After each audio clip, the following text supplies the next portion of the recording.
Hello everyone, and welcome back to Dragalia Foundry, a fan channel where everything Dragalia Lost can be found. This video is going to contain my reaction to Chapter 22, Part 1 of the main campaign. Full story spoilers ahead for everything that's happened in the main campaign up until this point. This new update just released yesterday, so I know it's still very fresh. Now is your chance to walk away from this video if you don't want to be spoiled on anything happening in the main story. Anyway, let's go ahead and get into things here. I'll click into the quests, and while we discuss, I'm going to play through on auto, and hopefully our auto is successful on auto on the hard difficulty, just to go ahead and knock some of this out, and also to get to the boss fight that happened at the end of this part of the chapter. As far as the content itself of Chapter 22 Part 1, this was really a delve into the subconscious mind of Nedrick. And Nedrick had to sort of face the demon, or the dragon as it were, within himself that is Bahamut, that's resided with him since the beginning, in order to sort of form a more perfect pact, or perhaps it's more appropriate to say a more equal pact, in which Bahamut is not vying for control of his body, but rather Nedrick is able to control and share in the power that Bahamut wields. So that was kind of the core of this chapter. We get our clash between the 7th Scion, Prince Yuden, and the true heir, Nedrick, at the beginning. Their difference in ideals leads them to ultimately fight with one another and disagree on the best way to ensure the future of possibility in the world that our protagonists live in. Ultimately, Nedrick ends up retreating, in part because he's not able to properly control Bahamut's power, and he decides he's going to go on this inward journey using a certain type of fairy magic that both he and Finlorda are privy to, or Jinlorda, I should say, are privy to. And so they're able to use that to sort of go within, and where he can face Bahamut and sort of conquer that part of himself. So that's kind of the premise, but our party follows him up to the summit, and when they find him, Bahamut is already starting to wrest control from Nedrick of his body, and Nedrick sees it as Bahamut just really having used him as a vessel for Bahamut's resurrection. And also, Bahamut, interestingly, wants to make this decision about the world, ending the world, basically. So it seems that Bahamut recognizes that the progenitor's resurrection is at hand. A lot of things have taken place in the current timeline, like the incidents surrounding Satan, the fact that Baron is in cahoots with the progenitor and Baron has the power of the other. Apparently all of these various things having happened indicates to Bahamut that this is not the good timeline, and to press reset and shift into another world, perhaps another world of possibility, and destroy the worlds that our main crew lives in. It's a little bit interesting to me, I have to be honest, the whole idea of possibility versus predetermination. I think it's interesting sort of philosophically, but it's also a little bit hard to convey, or at least maybe it's hard for me to interpret what's being conveyed. And I say that because the idea of our protagonist is very shonen, right? There's a clear appeal to the notion that one can forge one's own fate, and it's all about effort and the possibilities one faces, overcoming the odds, right? That 1 in a million chance that things are going to work out. At the same time, if there's really only one timeline that exists in which humanity is saved and the world doesn't ruin itself, if you're really only in that one timeline and that's what you're fighting toward, is there really any possibility, because you're on one strand of many different possibilities?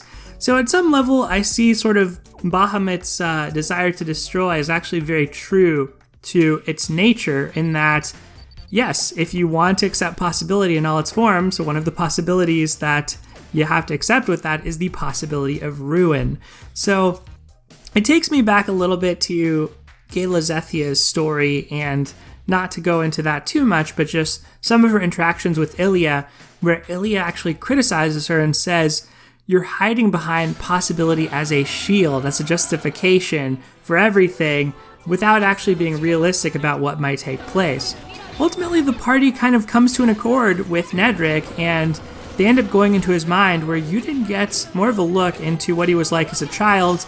My money would be on Gala Nedrick at this point, or perhaps just a free playable Nedrick as our next character to come out of the main campaign, which I kind of appreciated because it really did not feel as though anything was shoehorned in this update. It wasn't a lengthier update, but I'm really glad we didn't get into, the inner mind of Nedrick only to find a subconscious beast Gala Ciela lurking, right? That would have just been too much. So I kind of appreciated and respected that. Certainly there's a lot of setup here for a Gala adventure like Nedrick, if that's the direction that the devs want to go in next.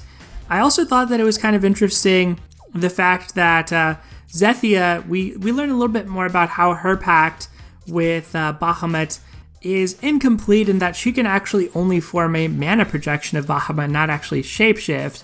We get some more of the feel-good Yuden commentary about how it's really about a relationship with the dragon, forging a pact. It's not about subjugation, which, Leonidas of old would be rolling in his grave at that thought, because if you think about how he was able to maximize the power of Mars on some level, there's an element of subjugation, but sort of a willing partner there in Mars.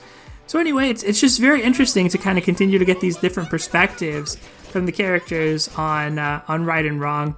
Of course, Nedrick's notion that he has reviewed all the possibilities and he still sees the idea of giving shapeshifting to everybody as the one with the fewest casualties involved also feels a little bit naive and unnecessarily self-assured.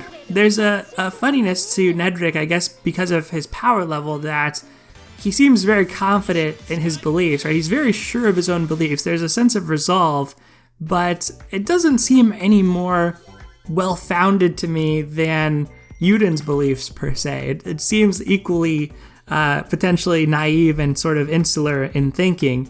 So I'm glad that they are able to sort of break through, even if it's a reluctant breakthrough in which Nedrick acknowledges that, hey, now that you've teamed up with me, I've got an even better pact with Bahamut, and this was actually a possibility I did not anticipate. So if I didn't anticipate this, maybe there are other possibilities that us working together can manifest for the world at large. I'm still not sure what's really going to happen with the progenitor. Another thing to think about with this chapter is that it is set more in the past than other chapters we've had, because we know that Satan's revival happens afterward, and the party comes in to Gramps to save the day from that incident. So somehow we're going to make our way out of the world tree in one piece, get to Satan's revival, that's all going to happen, and then we know from the epilogue of Faith Forsaken that the progenitor is still afoot, and Loki is not necessarily on the progenitor side, with Loki sort of taking pleasure in, well, sort of undermining the progenitor's plans and subverting the progenitor's expectations for world domination. I think that the chaos, the different timelines, has gotten to the point that I am a little confused, so I must admit. Like, if the progenitor's goal is to wipe out all possibility, would you really even know or realize that that's the world that you're in? Can we even distinguish our own free will from the machinations of the universe as things are? It just feels like a world without possibility is almost more of a straw man, if you will. It's like, it sounds bad because it seems to diminish our personal choice, but do we really have that great of a capacity to wield personal choice to begin with? These types of questions are ones that I wasn't prepared for Dragalia Lost to be throwing at me like this, but they're into it at this point, so I don't really know what to make of it. In my opinion, the progenitor's vision just feels a lot more sour, but when you consider a possibility like the one Bahamut was just straight up about to do, which is end the world, well, that's obviously not very good either. So it also brings to mind, for me personally, references to, or not explicit references, it just calls to mind for me. There's no illusion here, as far as I can tell. But what it makes me think of is an old anime that I enjoy, Gurren Lagann, where you get this perspective on humanity as a race that has aspirations toward the heavens, of possibility, but unbridled and uncontrollable possibility, right? And they are spiral beings. They have this double helix DNA that makes them special. But at the same time, more advanced civilizations in the universe have realized that there's a great danger of self-destruction that comes with that, and they've opted for more of a stasis-like existence. These are things that kind of unfold in the second act, much like we're now in this second or maybe even third act of Dragalia Lost, where there's a lot more going on than back in the day when we sort of had a simple big bad and simple good and evil. Now things are kind of nebulous. I don't really know. I mean, maybe it's going to amount to or come down to like we both disagree, or like we both combat Bahamut and the progenitor.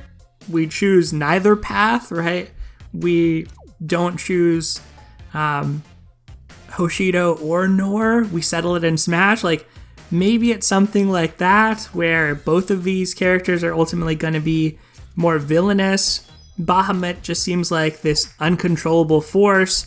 The progenitor also is called the Human of Origin too, so I guess we can't really form a pact with the progenitor, but maybe the progenitor will form a pact with some other powerful dragons or something. Not really sure what to think about where the story is headed at this point. I'd be curious to hear your theories. It looks like we are done with Hard and Very Hard, so I think I'm going to call it there for today. We'll collect our rewards. Let me know what you thought about this chapter in the comments below. That is going to do it for today, everyone. So thank you as always for watching. Take care, and I'll see you next time.